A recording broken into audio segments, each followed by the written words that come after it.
Hi students, 12th class 13 chapter अपना start था बेटा। इस चैप्टर पे मैंने 5 वीडियो कंप्लीट कर दिए हैं। 13.1, 13.2 के एग्जाम्पल क्वेश्चंस बेसिक मैंने क्लियर कर दिया था। स्टार्ट कर रहे हैं 13.3। दो सदिशों का सदिश गुणनफल vector product of two vectors कि टू वेक्टर्स का वेक्टर प्रोडक्ट कैसे फाइंड करते हैं। हमने इससे लास्ट वाला जो टॉपिक पढ़ा था वो पढ़ा था बेटा दो सदिशों का अदिश गुणनफल scalar product of two vectors. हमने बताया था कि उसको डॉट से रिप्रेजेंट करते हैं। तो आपने वो फॉर्मूले वो क्वेश्चंस कर लिए होंगे बेटा लास्ट वीडियो वाले। तो अपन अब आपको बता रहे हैं कि दो सदिशों का सदिश गुणनफल कैसे प्राप्त करेंगे। क्या होगा जब कभी भी हमारे पास में दो सदिश दे रखे हों, ए वेक्टर और बी वेक्टर, यानी कि हमारे पास दो वेक्टर दे रखे हैं, ए वेक्टर दे रखा है और बी वेक्टर दे रखा है। हमको इन दोनों का सदिश गुणनफल निकालना है। तो याद रखें सदिश गुणनफल को ए वेक्टर क्रॉस बी वेक्टर से व्यक्त करते हैं, डिनोट करते हैं। किससे डिनोट करते हैं? A vector cross B vector से। यानी याद रखो कभी भी दो सदिशों का सदिश गुणनफल प्राप्त करते हैं तो सदिश राशि ही प्राप्त होती है। ये बात ध्यान रखना। कौन सी राशि आती है? सदिश राशि आती है। और जब अदिश गुणनफल प्राप्त करते हैं, कौन सा? अदिश, पीछे की बात कर रहा हूँ मैं। अदिश गुणनफल जब ज्ञात करते हैं तो बेटा एक अदिश राशि प्राप्त होती है। वो मैंने आपको बता दिया था। सदिश राशियाँ क्या होती हैं, अदिश राशियाँ क्या होती हैं, उनके बारे में भी हमने डिटेल से पीछे पढ़ लिया है। तो बात करते हैं A vector cross B vector is equal to A vector का मैग्नीट्यूड बी वेक्टर का magnitude sine theta dot N cap. अब ये एन कैप कौन है? जहाँ एन कैप एक यूनिट वेक्टर है, एकांक सदिश है, जो ए वेक्टर और बी वेक्टर दोनों के ऊपर क्या है? परपेंडिकुलर है, लंबवत है। ये बात ध्यान रखना। क्या है ये? परपेंडिकुलर। तो एन कैप कौन है? दोबारा सुन लो बेटा। एन कैप एक यूनिट वेक्टर है, एक एकांक सदिश है, यानी जिसका मैग्नीट्यूड 1 होता हो उसको बोलते हैं एकांक सदिश।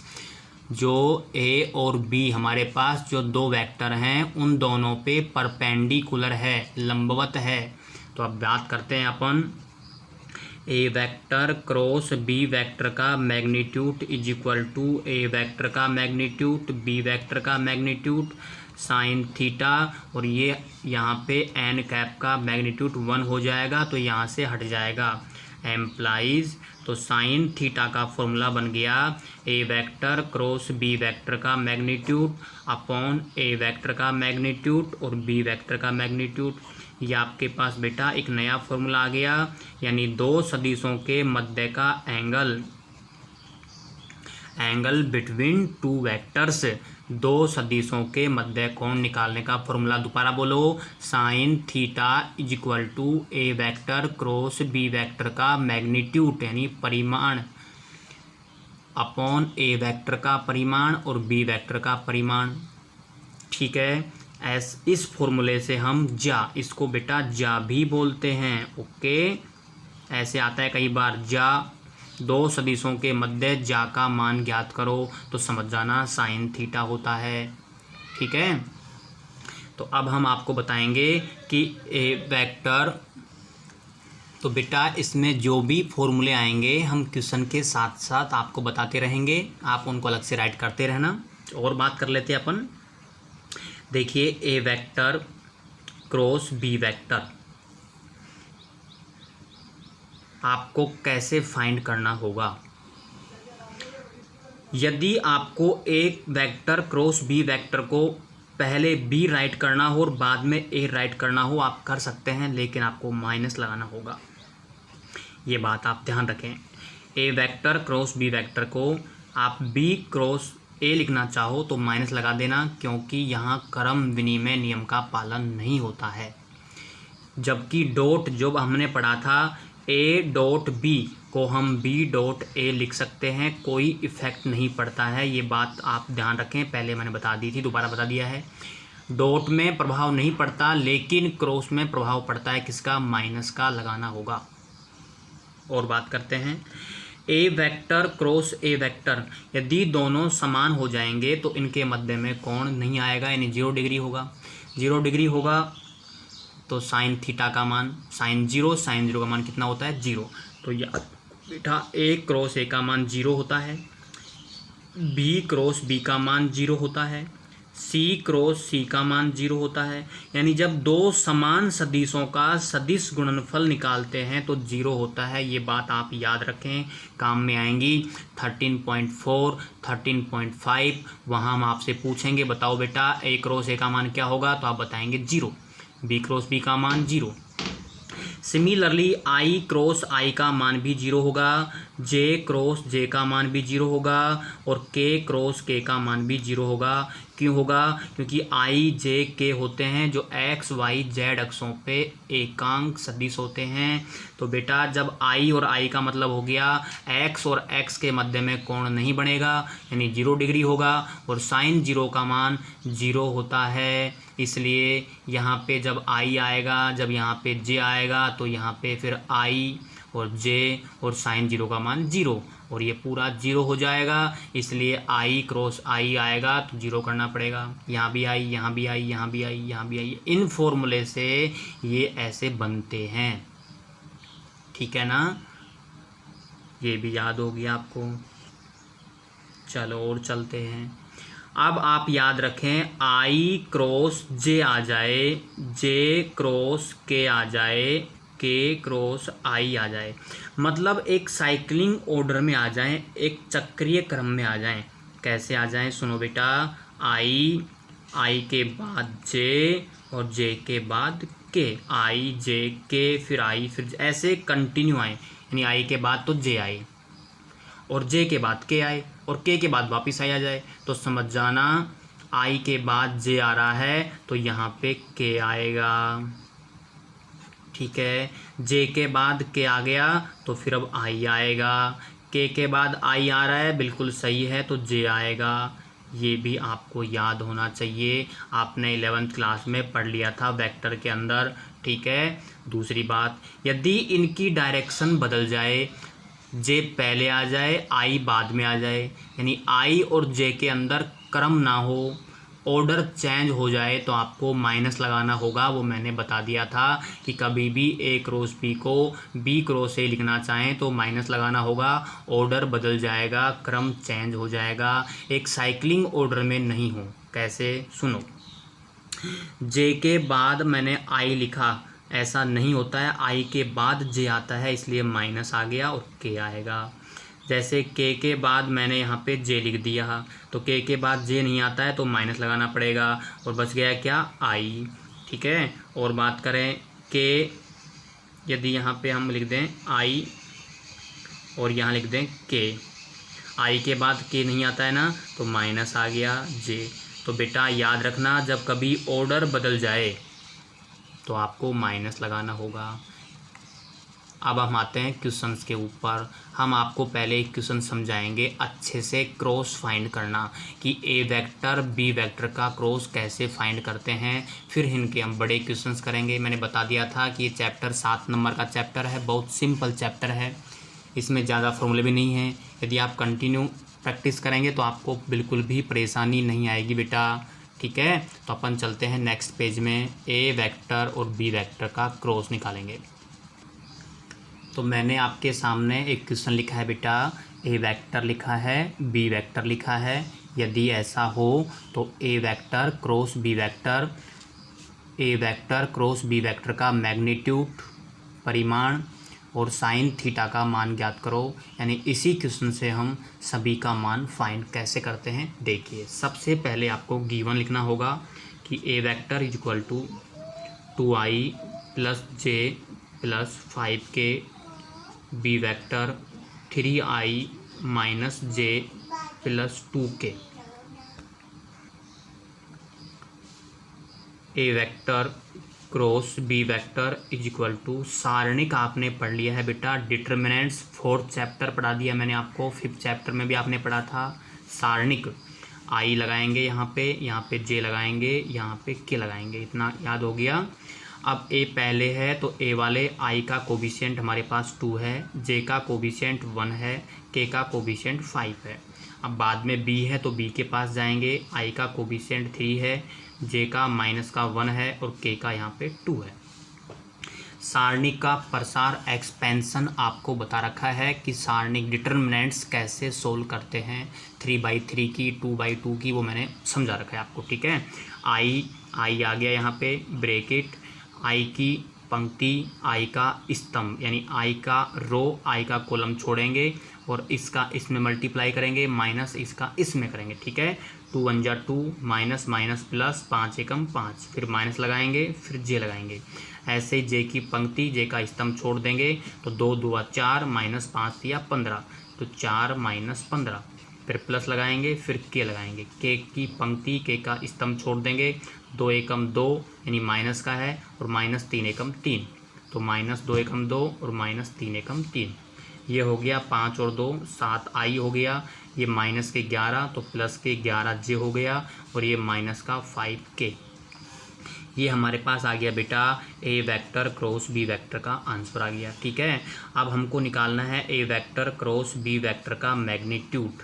तो हम जानते हैं अंडर रूट आई के कोफिशिएंट का स्क्वायर प्लस जे के कोफिशिएंट का स्क्वायर प्लस के कोफिशिएंट का square is equal to under root 49 plus 121 plus 25 add कर लेना और राइट कर देना, अंडरलाइन कर देना, ओके। ये हमारे पास ए वेक्टर क्रॉस बी वेक्टर का मैग्नीट्यूड आ गया। अब हमको पता है कि साइन थीटा का जब फाइंड करते हैं तो साइन थीटा के फॉर्मूले में हमको ए वेक्टर का मैग्नीट्यूड चाहिए, तो हम पहले ही ए वेक्टर का मैग्नीट्यूड फाइंड कर लेंगे। कितना आ गया 4 + 1 + 25 यानी अंडर रूट 30 आ गया।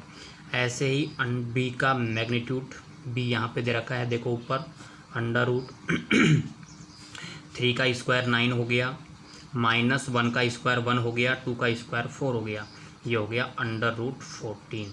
और फिर हम जानते हैं वी नो दैट, यहाँ राइट कर रहा हूँ मैं आपके सामने, साइन थीटा का फॉर्मूला जा, क्या बोलते हैं इसको, जा बोलते हैं, sine theta is equal to, formula बताओ क्या होता है, A vector cross B vector का मैग्नीट्यूड अपॉन ए वेक्टर का मैग्नीट्यूड बी वेक्टर का मैग्नीट्यूड इज इक्वल टू, इसका आंसर आपके सामने है, ये यहाँ पे जो आएगा वो हम यहाँ राइट कर देंगे, अपॉन इसका आंसर भी आपके सामने है, अंडर रूट 30 है, इसका अंडर रूट 14 है। इसका थोड़ा सा आप सोल्व कर लेंगे और साइन थीटा का मान यानी theta is equal to sine inverse bracket में राइट कर देंगे और अंडरलाइन कर देंगे। ऐसे हम 1 नंबर का क्वेश्चन एग्जाम में सोल्व कर सकते हैं। 1 नंबर का क्वेश्चन ऐसे ही पूछा जाता है, कभी आता है कि A vector cross B vector की वैल्यू ज्ञात करो, कभी आता है A vector cross B vector का मैग्नीट्यूड ज्ञात करो, कभी आता है साइन थीटा का मान या जा का मान ज्ञात करो। तो ऐसे 1 नंबर के क्वेश्चन इन पे बनते हैं जो मैंने आपको बताए। अब हम आपको बुक के क्वेश्चन राइट करेंगे कि बुक में क्वेश्चन कैसे हैं वो आपको सोल्व करने हैं, ठीक है बेटा। चलते हैं नेक्स्ट क्वेश्चन, नेक्स्ट पेज पे। 13.3 का फर्स्ट क्वेश्चन आपके सामने राइट किया है, सदिशों vectors 3i + j - k and 2i + 3j + k का वेक्टर प्रोडक्ट फाइंड करो। सदिश गुणनफल, सदिश गुणनफल का मतलब होता है क्रॉस प्रोडक्ट फाइंड करना है। इसको हम ए सपोज कर लेंगे, इसको बी सपोज कर लेंगे। सबसे पहले माना let A vector is equal to 3i + j - k, फिर हम बी वेक्टर सपोज किया 2i + 3j + k, और फिर सदिश गुणनफल का मतलब होता है A vector cross B vector, और वो मैंने अभी अभी बताया है i, j और k। सारणी के माध्यम से हमको सदिश गुणनफल का मान ज्ञात करना है, सॉल्व करेंगे, ठीक है। क्वेश्चन नंबर 2 राइट करता हूँ। Question number 2 is very very important question है, ऐसा एग्जाम्पल भी आएगा, मैं आपको अच्छे से बता देता हूँ। सबसे पहले आप लैंग्वेज का ध्यान रखेंगे। सदिशों वेक्टर्स, इसको ए वेक्टर एंड इसको बी वेक्टर के लंबवत परपेंडिकुलर यूनिट वेक्टर ज्ञात करो। यानी ए वेक्टर तथा बी वेक्टर के लंबवत इकाई सदिश मैंने बताया था। स्टार्टिंग की फर्स्ट लाइन बताओ किस किस को याद है। मैंने क्या कहा था, ए और बी वेक्टर के लंबवत एकांक सदिश किसको बोलते हैं बेटा, एन कैप को बोलते हैं। ध्यान रखें, एन कैप कौन होता है, ए और बी दोनों के परपेंडिकुलर एकांक सदिश होता है, लंबवत एकांक सदिश होता है ये। और एन कैप का सूत्र मैं आपके सामने राइट कर रहा हूँ। N cap is equal to A vector cross B vector upon A vector cross B vector का मैग्नीट्यूड। ये आपको याद रखना है, ये सूत्र वेरी वेरी इम्पोर्टेंट है, क्योंकि मैंने कहा था ना कि ये ऐसा क्वेश्चन एग्ज़ाम में आ चुका है पहले, ध्यान रखना। तो स्टार्ट करते हैं। माना सबसे पहले ए वेक्टर लिखा i माइनस 2j प्लस के, फिर बी वेक्टर लिखा 2i plus j minus 3k, फिर आपको ए वेक्टर क्रॉस बी वेक्टर ज्ञात करना है, अभी बताया था i, फिर यहाँ पे j, फिर यहाँ पे k, फिर आपका आंसर आ जाएगा। फिर उसका हमको मैग्नीट्यूड निकालना है अंडर रूट, वो भी मैंने बता दिया। यानी जो आपके पास आएगा ए क्रॉस बी, उसका परिमाण, उसका मैग्नीट्यूड फाइंड कर लेंगे अंडर रूट। याद है, अभी अभी बताया था ना, आई के कोबिशेंट का स्क्वायर प्लस जे के कोबिशेंट का स्क्वायर प्लस के कोबिशेंट का स्क्वायर। फिर हम यहाँ पे लिखेंगे प्रश्न अनुसार, अकॉर्डिंग टू द क्वेश्चन, क्या लिखेंगे, लैंग्वेज सुनना, ए वेक्टर तथा बी वेक्टर के लंबवत इकाई सदिश परपेंडिकुलर जो होता है वो unit vector, A and B के परपेंडिकुलर यूनिट वेक्टर होता है। N cap is equal to, formula दोबारा बोलो, A vector cross B vector upon A vector cross B vector का मैग्नीट्यूड। इसका आंसर भी आपने लिख लिया है ऊपर यहाँ, और इसका आंसर भी आपके पास है, पुट कर देंगे, अंडरलाइन कर देंगे, आंसर आ गया। वेरी वेरी इंपॉर्टेंट क्वेश्चन, याद हो गया कि लंबवत इकाई सदिश का मतलब एन कैप होता है। आप एन कैप का फॉर्मूला याद कर लें, बोलो क्या होगा बेटा, N cap is equal to A vector cross B vector upon A vector cross B vector का परिमाण। ठीक है, तो चलते हैं क्वेश्चन नंबर 3 पे।